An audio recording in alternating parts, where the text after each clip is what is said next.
Hi, today I'm going to talk about how to teach visually through graphic organisers and colour coding. These are some techniques I've been using for quite a few years now, and I've found them very, very successful. They're great for in-class activities, and they're also fantastic for online learning because I engage with a range of technologies. So one of the first tools that I've found amazing in the last couple of years that has made this a lot better and a lot easier to teach is the Surface Pros with their pens. They make annotating and color coding all over text really easy and interesting. So our school actually changed over to using the Surface Pros with our students, and it makes it great because the students can follow along and annotate their text the same as you can on the electronic page. The other tools that I'll be using will be Google Drive. The OneNotes do have a collaboration space, but it can't handle having too many users on it at one point in time, and you end up with all these conflicts, and then you can't even close and save the account. So we tried it and found lots of flaws in that part of the system, and I ended up going back to using Google Drive. So use Google Drive for group work and activities. So today I'm just going to go through how I use those graphic organisers and all the different types that I have created. Some have been created after working with fantastic English teachers across the years, and others I've created myself when I was teaching the task and I realised what I wanted the students to respond to. Okay, so I'll be flicking back and forward on my screen between the PowerPoint and the OneNote on the screen. So first of all, I really stress obviously the conventions of the text types, and the table in front of you is the one that I use for the comprehension section of the exam because they're the three types of text that I get. And I really, really stress, conventions, conventions, conventions. All of my graphic organisers are based around conventions of text to try and drum in that concept of them from year 7. And what I find is it has really had an impact upon my year 12 results because they are using the conventions all the time, and they are writing about the conventions all the time, and it's very explicit, and they get it through their head that these are the conventions of the text types. So I also teach them with non-fiction texts as well, that there is an overlap between the narrative conventions and non-fiction techniques used in good non-fiction texts.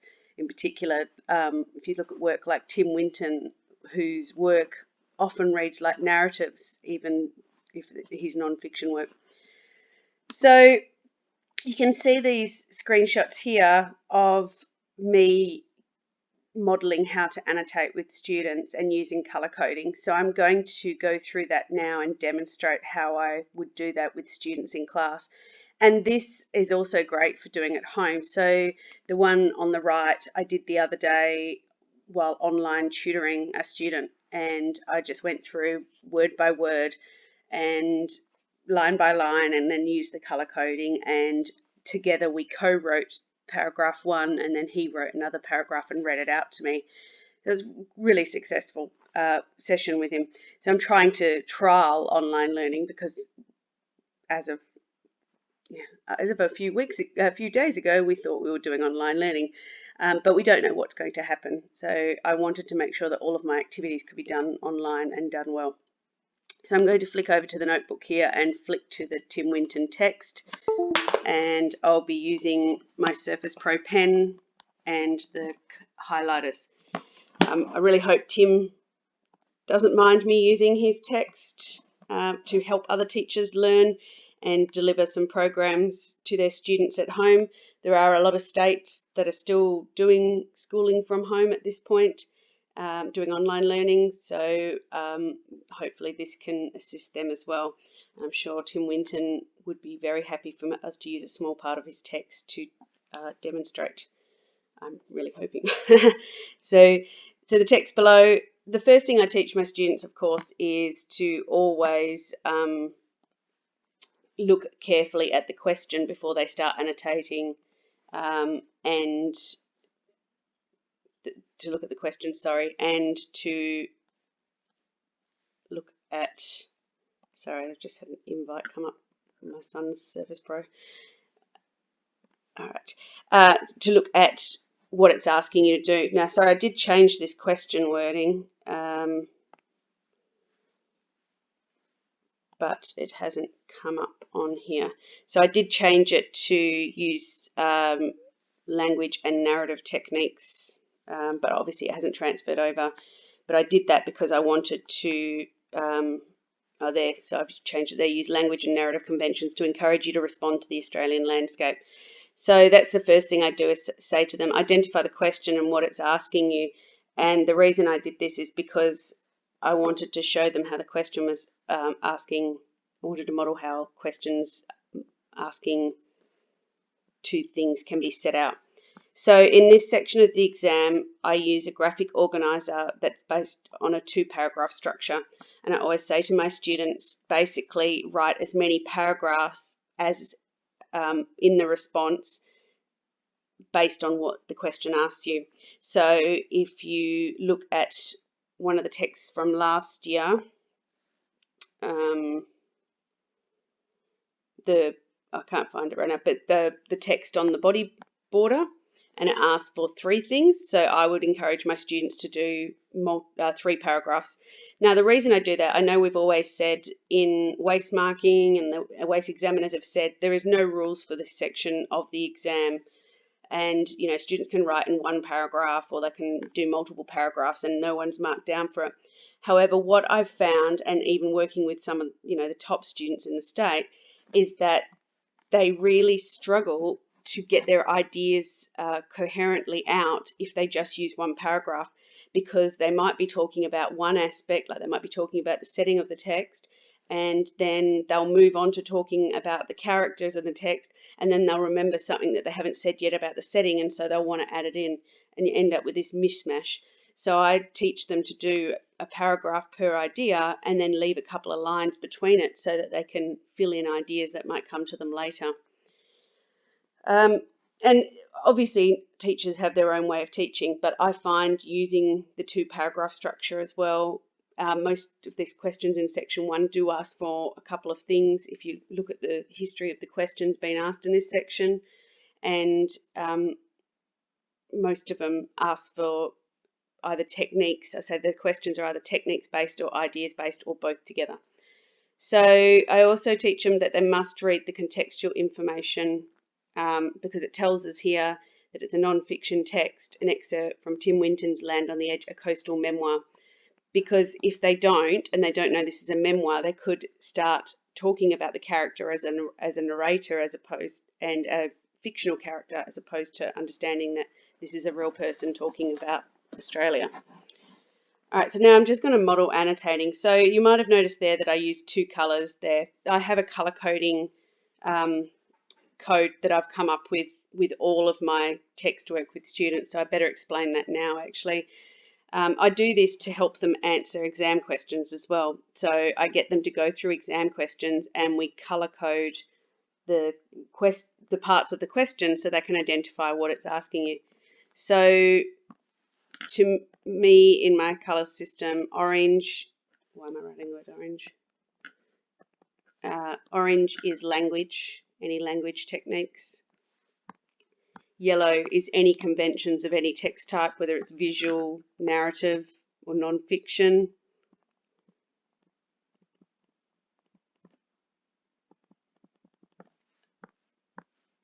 Pink is for reader response. A lot of the questions ask for this now. Blue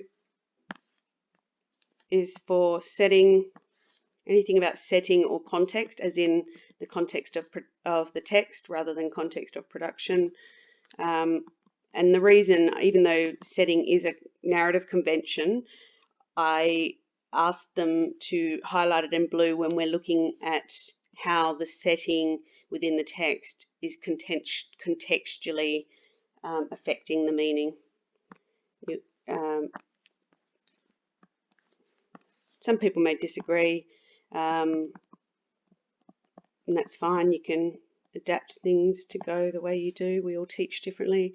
So green is ideas and issues. So I find that obviously these questions usually are all concerned with deeper issues. Purple is specifically for genre. Like I said, there's an overlap there between the yellow, like text conventions, but I want them to recognize specifically certain texts that are asking for genre features more, and not just the broader genre features of character, setting, and things like that, but genre features perhaps of a subgenre if they're studied Western films or horror films and things like that. So that's more appropriate for exam type questions. And I think that's it. I think that's all the colours. I might forget later. Anyway, but for the purposes of going through this one, I've identified that the question has asked students to look at language, narrative conventions, and it's also asked for the reader to response. All right. So on the low tide Monday afternoon, just short of my 33rd birthday, the winter sun finally comes out to burn the sky clear of clouds, and the kids and I gallop on the beach to play. All right, so we've got this playful, oh, sorry. Hate notifications, go back to what I was doing. We've got this, the character's enjoyment of the beach, and the concept of play is associated in the very first lines of the story. So it shows how the beach brings that enjoyment to them. And then you can also look at the diction used. I just skipped. So the diction used gallop to the beach to play. So it shows that all the diction used as well is quite happy and joyful, and this continues throughout. Whenever he's mentioning his kids and himself, the diction is always full of this joy and full of these action words. An easterly wind spikes out across the broad lagoon, flattening the sea and running rashes across it in cold gusts. So throughout this text, there's lots of personification of the sea, so running rashes across it.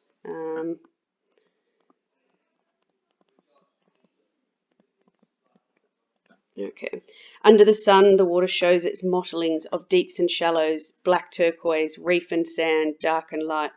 So here, the lexical chain here is quite a few rules being used within that. So you've got lexical chain, and we all call them different things as well. Like some people don't prefer lexical over diction. I sort of separate them to my students.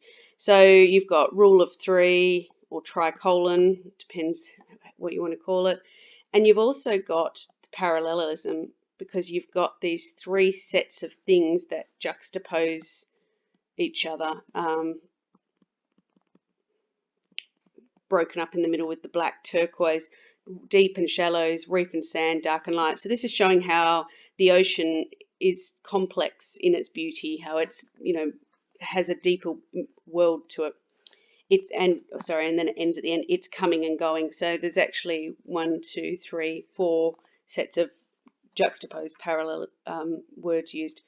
The blunted swells against the barrier reef in feeble lines that run down before the wind. So again, more personification, feeble lines.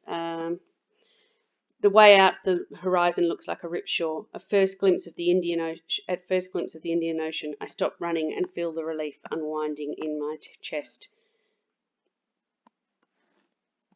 Okay, so we see the character's emotional reaction to being here at the beach. In my neck and my shoulders, dinghies twist in their moorings, gulls scatter before the blur of my insane kelpie. 2 days off the plane, I'm finally home. So we see here his emotional reaction to the beach. He feels at home. It completes him. The sand is cold beneath our bare feet, and the dunes damp and spicy, with marram grass and salt bush. We wheel down the wind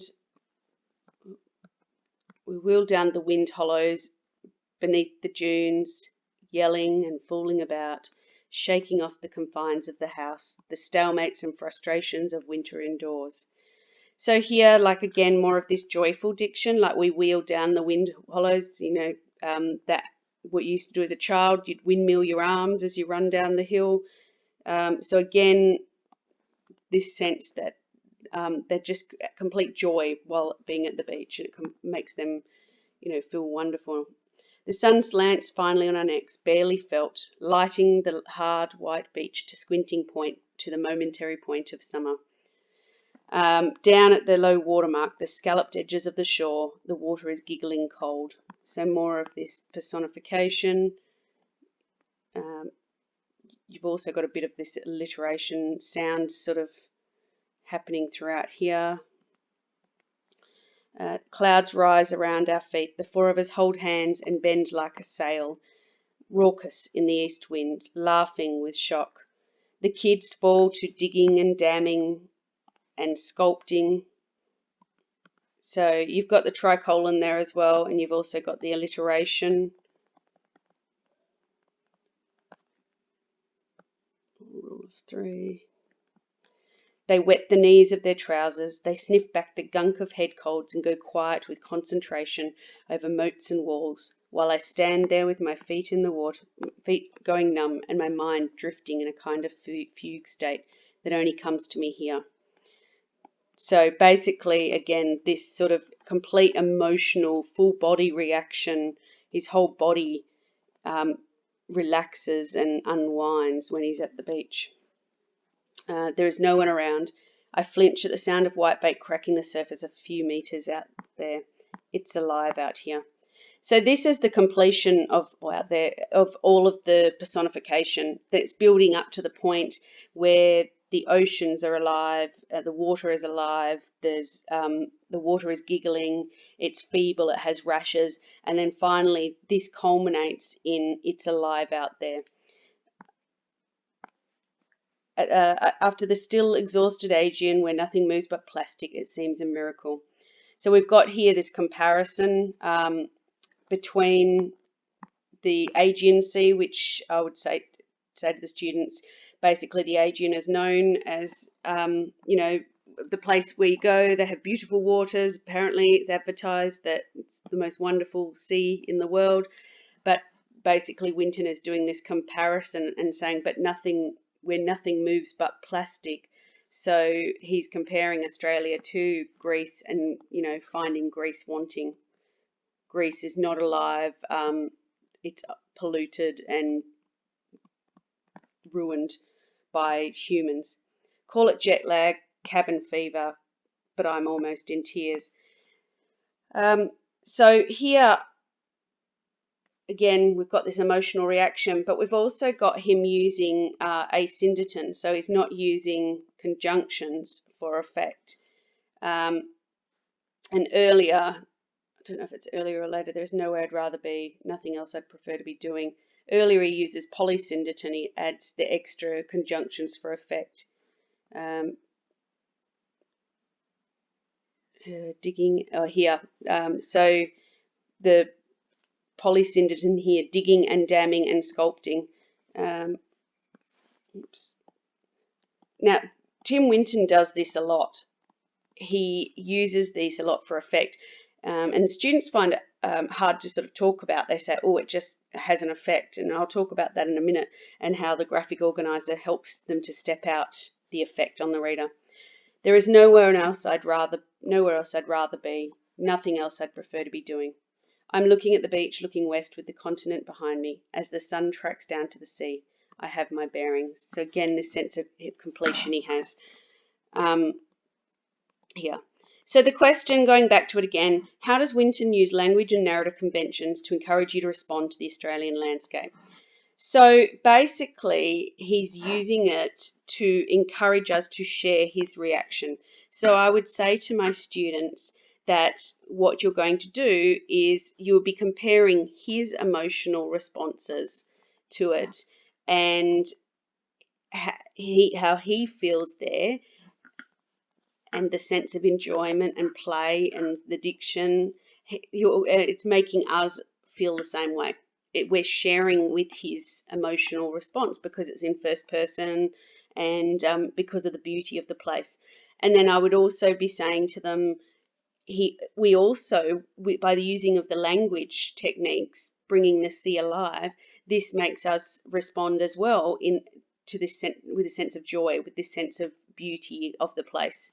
So now to get them to color code, I would say, okay, we're sharing his response. So those things that all talk about enjoyment, play, diction of play, the body relaxing. So all of the stuff about that builds his character and builds his character's reaction to the beach is going to be talked about in paragraph 1. And then all of the language choices which encourage us to respond to the beach in a similar way is everything in orange. 3, and then it's a choice. Obviously there's so much there, then don't have to talk about it all at one go.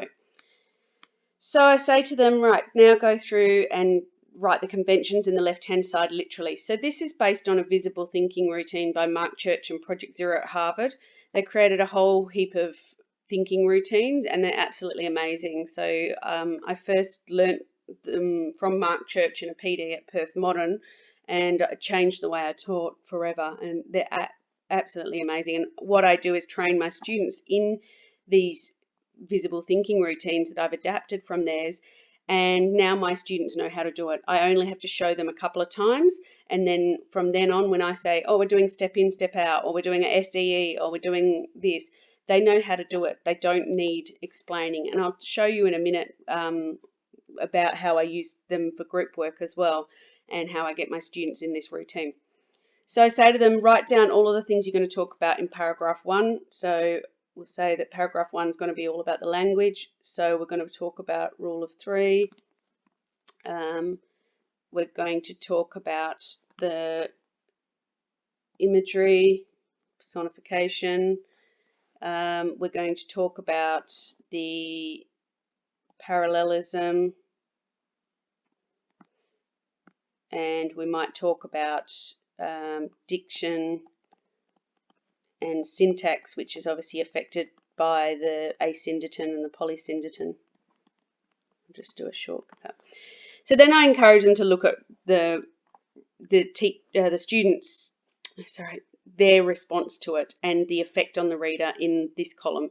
So this column here, the stepping out, is them talking about how they're going to answer the question. So the language causes an emotional response in the reader.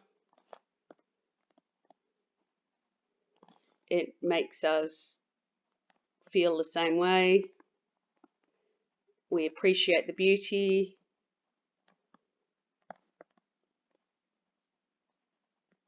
The ocean and the beach comes alive through the personification, and the diction and the sentence length, it focuses on the beauty.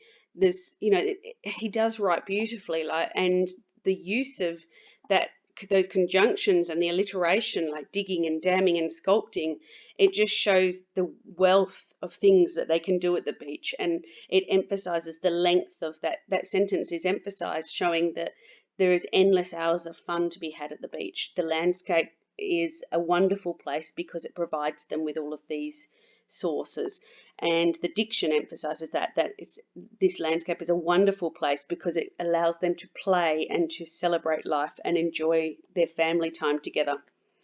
So the second paragraph would be all of the characterization of him. So things like his emotional responses, his full body reactions when he gets there, and the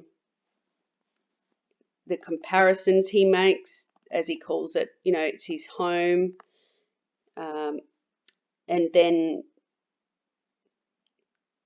the freedom and joy that the place brings to the characters. And then again, so the students step it out. So we share his feelings. You could talk about the first person, makes us respond the same,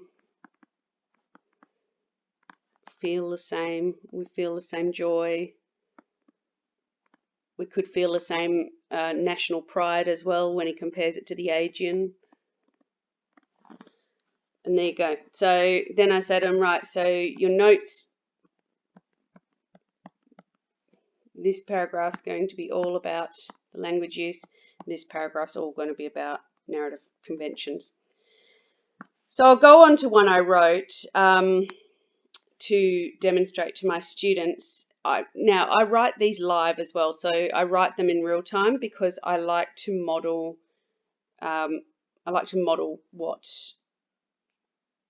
What I'm doing out loud. I like to talk out loud. I like to do it. So it's not the best writing, so please don't judge my writing. I've just done it bit by bit. So I also teach my students in this section to write in a format, in quite a different format from normal paragraphing techniques. So I teach them to do a thesis statement. Now, it's not necessary, it's not marked, but what I found in my students was if I taught them to do this thesis statement, it gets them to focus on the question that's being asked, because sometimes otherwise they misread the question. So these thesis statements are really simple. It's basically author or text title, rephrasing the question in the first line, and then listing the conventions they're going to use. So it's a reminder for the student to remember what they're going to talk about.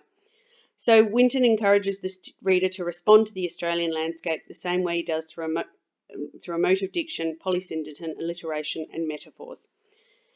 Okay, so throughout the text, Winton uses metaphors and personification to bring the ocean alive. He creates an extended metaphor personifying the sea covered in rashes and being giggling cold, culminating in his final claim, "It's alive out here." So sorry, I forgot to finish. So basically I get them to do a statement, which is here throughout the text. Winton uses metaphors and personification to bring the ocean alive. And then it's example, and then it's effect, and then they repeat this 2 to 3 times for a complex paragraph that shows lots of ways that they understand how conventions work.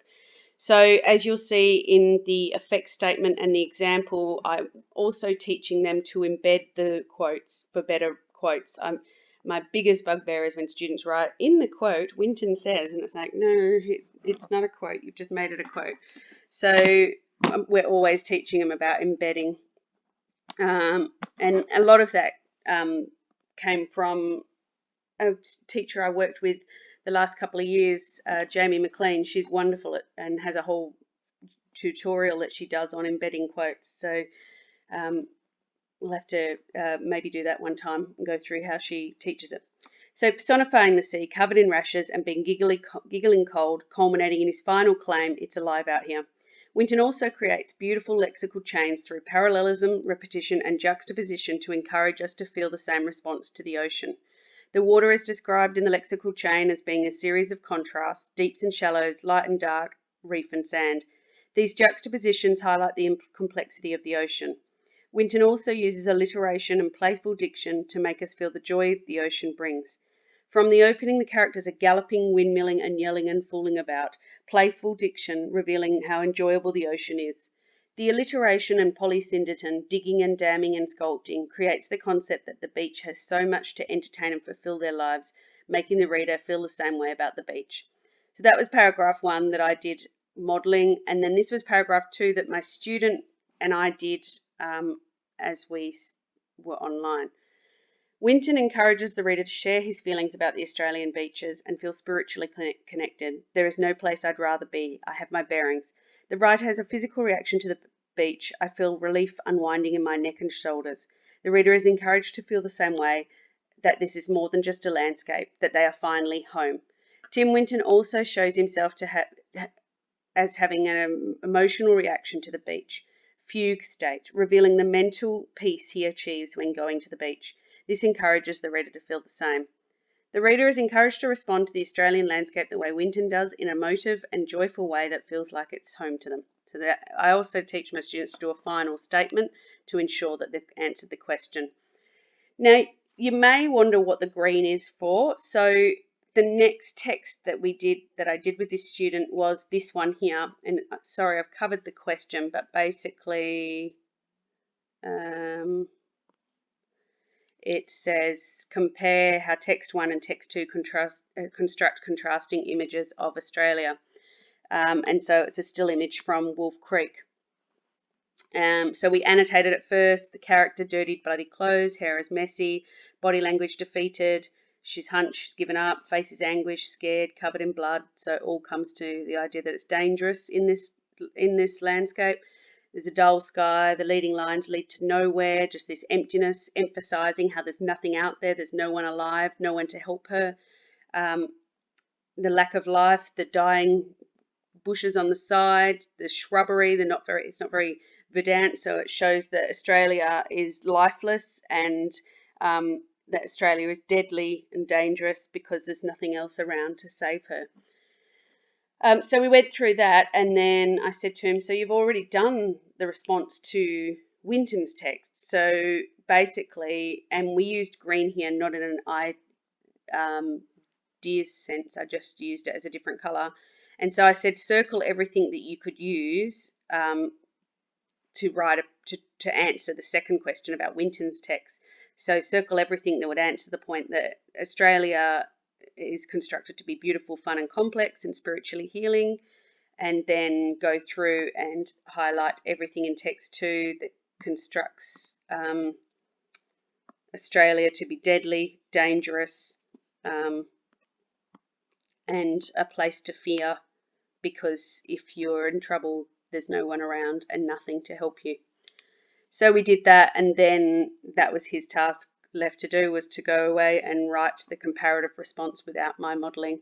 So released responsibility model: I do, we do, then they do alone. And I do this all the time for short response, and I have huge amount of booklets made up with these graphic organisers in them. So I really find it effective. I've found that my students' responses have improved by doing this, and I'm getting better results out of them. So you can see here, this one here, it said, explain how 3 visual language features in this image engages you in the world of the bodyboarder. So I said, okay, 1 might talk about the bodyboarder.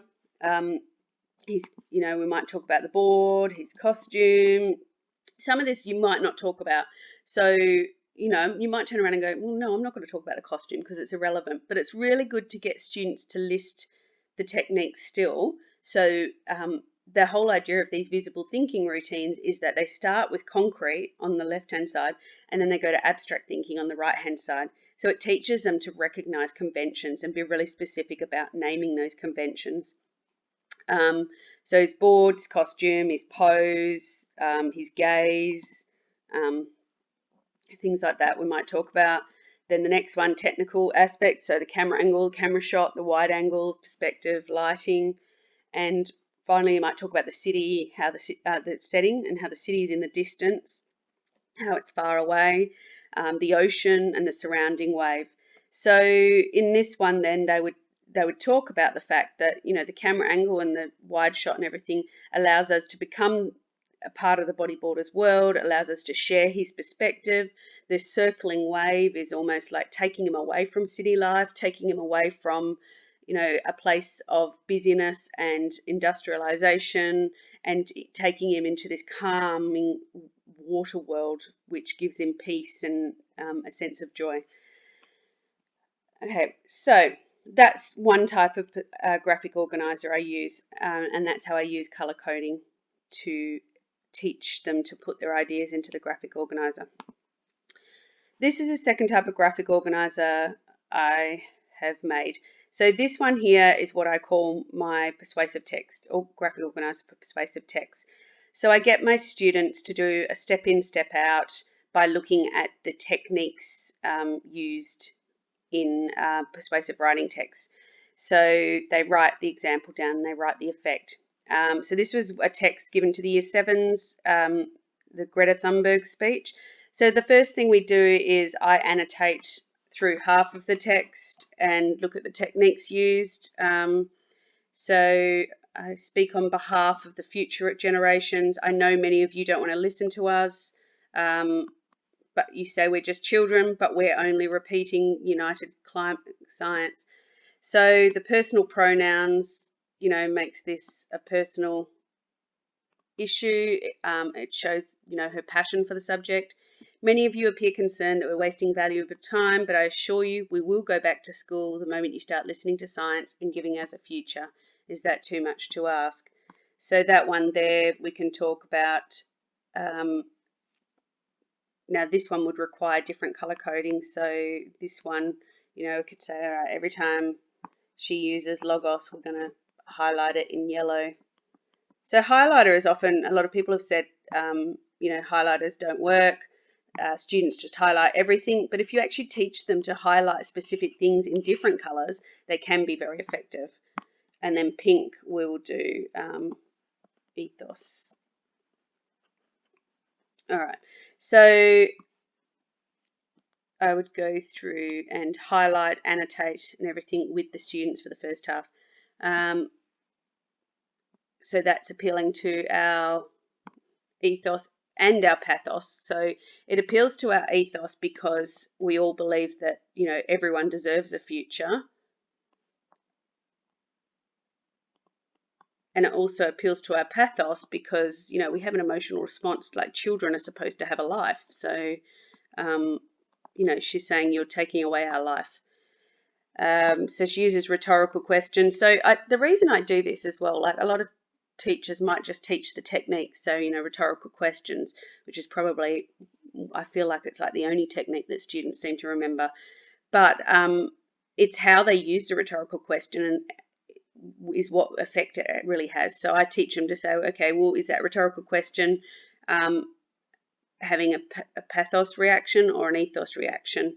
It's a bit of a hard one, I suppose. It is pathos because she's saying, like, don't we deserve this? Don't we as children deserve those rights? In 2030, I'll be 26 years old. My little sister Betta will be 23. So they're appealing to pathos, just like many of your own grandchildren or children or grandchildren. So here she's using these archetypes here, and I say to them, like all newspapers do, if someone dies in a car crash and it's a woman, they don't just say it's a woman died. If she's a mother, they say she's a mother or a daughter.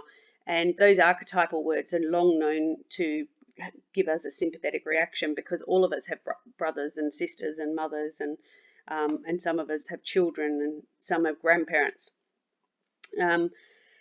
It's a great age, we've been told, when you all have all of your life ahead of you, but I'm not sure it'll be that great for us. So she's again ethically challenging us, don't we deserve to have this life? I was fortunate to have a time and place where everyone told us to dream big. I could become what I wanted to. I could live anywhere I wanted. People like me had everything we needed and more. Things our grandparents could not even dream of. We had everything we could wish for, and yet now we may have nothing. So here there's all of these appeals to our pathos here, like everyone's telling us we've got this wonderful life and that's what we deserve. And then she turns around and challenges us ethically, saying, yet now we may have nothing. So you're taking away children's dreams. And this is something that people have these emotional responses to. So I would go on and annotate half of it and then leave them to annotate the rest in their notebooks. Then I put them into groups and I give this table.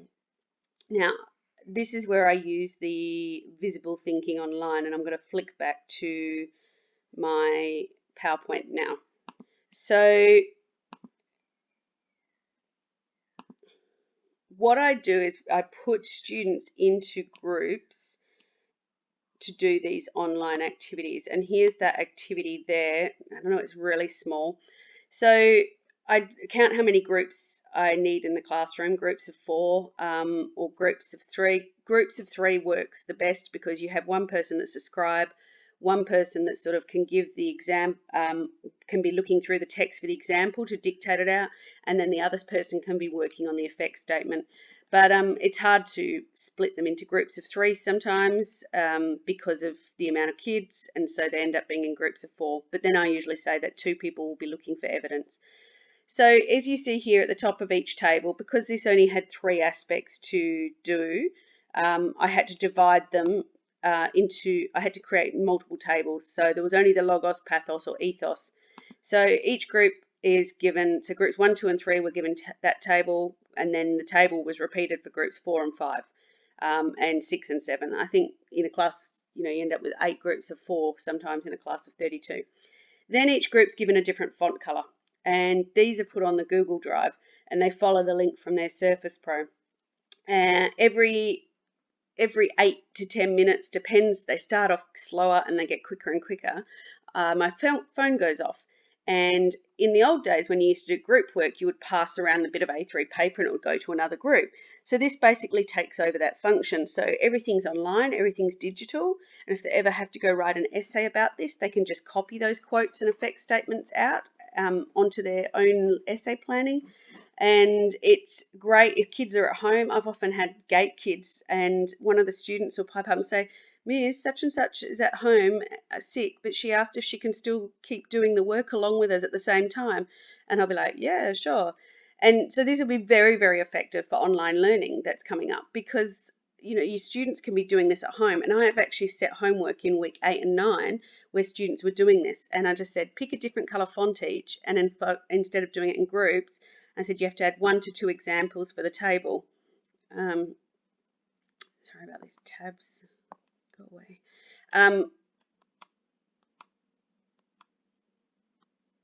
This is my son's computer. Okay, so you can see here, group table 1, 2, and 3. So group 1 was blue, group 2 was purple, group 3 was green, and then groups 4 was red, and group 5 was black, and group 6 another color. And every time they rotate, they just go down to the next one. All right, and obviously they only rotate 3 times on this one, and I gave them quite a bit longer because there was multiple techniques to use. I could have split this table. I could have split the logos into a couple of different techniques. I could have split the whole table into 30 odd techniques, but this is how I did it for this one. And yeah, I end up with some really, really good group work and really rich group work. Just